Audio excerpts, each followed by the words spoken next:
Hello everyone, hope you had a safe and a wonderful Diwali.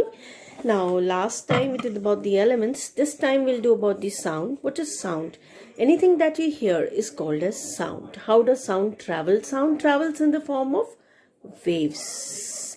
How do we, now there various questions may arrive in your mind, like how do we speak and how do we hear? These are the two basic things. How do we speak? In the throat we have a organ, which is the sound producing organ, which is also called as the Adam's apple or the larynx. It is basically an organ which has two vocal cords in it. These vocal cords are like stretched membrane which produce a narrow slit in between. When the air passes through that slit, it causes vibrations in these vocal cords and hence a sound is produced. Now next question that arises is how do we hear sound? First of all, when we speak or a sound is produced from our vocal cord, then this sound travels in the air, which is the medium. All sound always needs a medium to travel. Sound cannot travel in vacuum, so it needs a matter to travel because it travels through the vibrations. When we speak, the air around us has matter, has atoms. These all vibrate. Ultimately, the vibrations are transferred to the next. In the similar manner, it goes on transferring. Whatever comes in between that catches the sound can hear it. And as we go far away from the sound producing organ, then the sound becomes feeble. Why? Because the energy is lost in these vibrations, and ultimately a time comes when all the energy of the sound is lost and it cannot cause the particles to vibrate. Hence, it cannot be heard. Now, what is the speed of the sound? The speed of the sound in the dry air is 343 meter per second. Now, next question, how do we hear? We hear with the help of the organ, the sense organ, which is the ear. This is the external ear, which we are able to see. It is also called as the pinna. This is basically kind of a funnel that allows the sound to enter, that captures the sound. Ultimately, these sound vibrations are transferred to the tympanic membrane, which is also called as the eardrum, which is a thin, delicate membrane which vibrates. When this captures the sound, it causes the vibration of the tympanic membrane. From this tympanic membrane, the sound goes into the middle ear that has three bones, which is the malleus, the incus, and the stapes. First of all, the malleus vibrates. This vibration then goes to the incus, then goes to the stapes. This, from this middle ear, ultimately goes into the internal ear, which has the cochlea.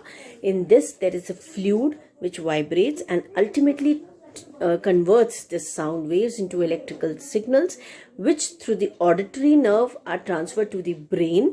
The brain interprets the sound and sends the reflexes. This is how the sound is produced, how the sound is captured.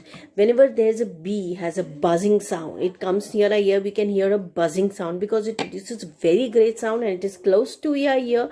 So the sound is why. As it goes far or we go far from it, we are not able to hear because the sound is far off. So it is not able to. Now this is what I'm tell. What are the different characteristics of the sound? Basically, there are three characteristics through which the sound can be identified. It is the frequency, the amplitude, and the time period. As I already told you, the sound does not travel in a straight line like light.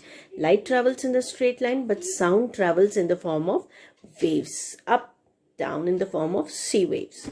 What is frequency? Frequency is, as I told you earlier, that it leads the particles to vibrate. The number of oscillations the particle moves in 1 second is the sound.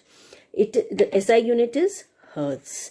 It is directly related to pitch. Higher the frequency, higher the pitch, and more shrillness is there in the sound.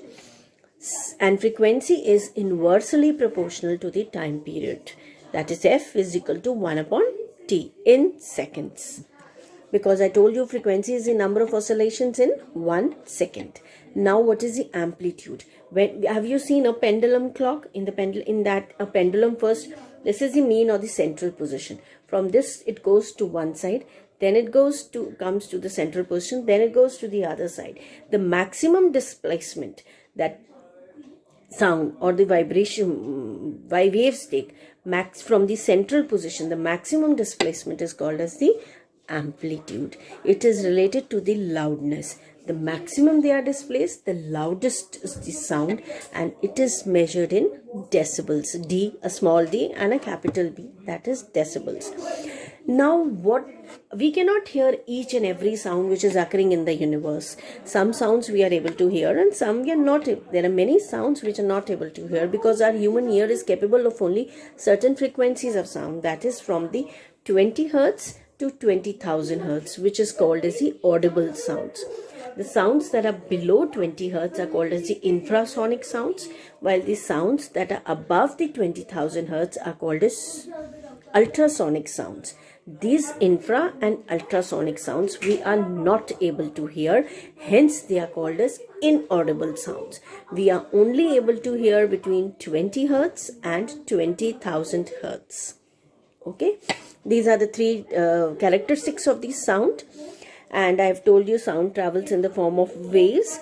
Anything that is pleasant to our ear, has melody, symphony and harmony, is music. What is music? It is basically, it is singing. You hear music like you have Bollywood songs and different kirtans you can hear anything.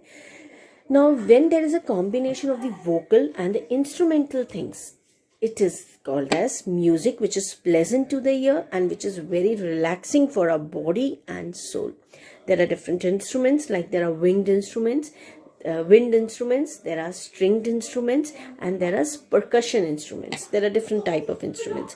But if this sound goes beyond, it is very damaging to your ear or causes unpleasantness or irritability, that is called as noise, and it leads to noise pollution. How does noise pollution occur? Noise pollution, like factories are moving, or we blow horns unnecessarily, we use mics at a very high noises. This all leads to a damage to our ears, which sometimes can lead to permanent damage and can cause deteriorate our health also, and this is called as noise. We've heard about the noise pollution, the constant honking of the vehicles, the use of mics, and the factories, sounds coming from the factories. This all are damaging to your ear and can cause noise pollution. Now, how do we avoid this noise pollution? We can ban the too much honking of the vehicles, can be banned. The factories should, these vehicles should have silencers in them.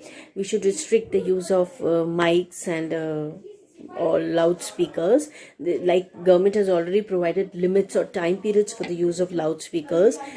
They can, the honking is unnecessarily honking. Sometimes it is definitely important, but unnecessarily honking is avoided. These all things are steps can be taken so that the noise pollution can be prevented. And why? Because this noise pollution can cause a damage to our ears. It can cause hypertension. Sometimes the students are studying, they are having exams, they get irritated. It causes irritability.